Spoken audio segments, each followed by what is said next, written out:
If you're thinking about conducting a usability test, one key tip is to know when it's the right method to use. Ask questions. What stage of the design am I in?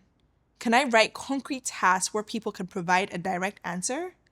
For example, I recently ran a usability test where users interacted with a prototype and provided feedback asynchronously based on written tasks. This approach is great when your design is at later stages and you want to understand whether or not it's meeting its intended purpose. For my last project, this approach helped our team identify urgent fixes in designs before we handed them off to engineering. However, this is not the ideal methodology if you need to dig deeper into why users behave a certain way, especially if you're not live to ask follow-up questions. So yes, think critically about when you're using a usability study, and remember to be intentional about writing clear, actionable tasks.